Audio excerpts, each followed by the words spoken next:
नमस्कार मित्रांनो, मागील व्हिडिओमध्ये आम्ही तुम्हाला सदस्य पेन्शनबद्दल सविस्तर माहिती दिली होती।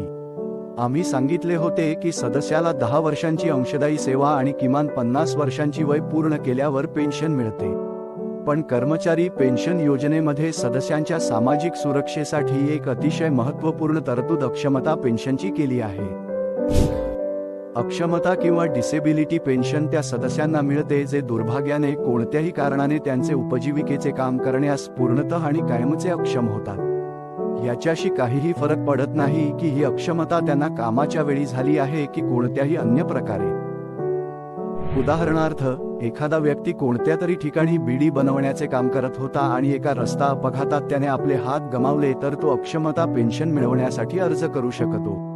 यासाठी एकमेव अट म्हणजे त्या सदस्याने किमान 1 महिना किंवा त्याच्या भागासाठी पेन्शन फंडामध्ये योगदान दिलेले असावे। पेन्शनचे निर्धारण तसेच होईल जसे सदस्य पेन्शनचे होते, पण ही रक्कम 1000 रुपयांपेक्षा कमी नसेल। ही पेन्शन सदस्याच्या अक्षम होण्याच्या तारखेच्या दुसऱ्या दिवसापासून सुरू होईल आणि आयुष्यभर मिळेल।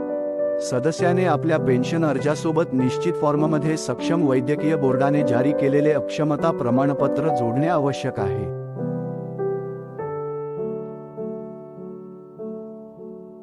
मग बघितलं तुम्ही, सदस्यांच्या सामाजिक सुरक्षेसाठी कर्मचारी भविष्य निधी योजना आणि संबंधित योजनांमध्ये काय काय तरतुदी केल्या आहेत। आपल्या पुढील व्हिडिओमध्ये आम्ही तुम्हाला काही अन्य प्रकारच्या पेन्शनबद्दल सांगणार आहोत। तोपर्यंत नमस्कार, जय हिंद आणि हो, व्हिडिओ लाईक आणि शेअर करायला विसरू नका। Bye bye.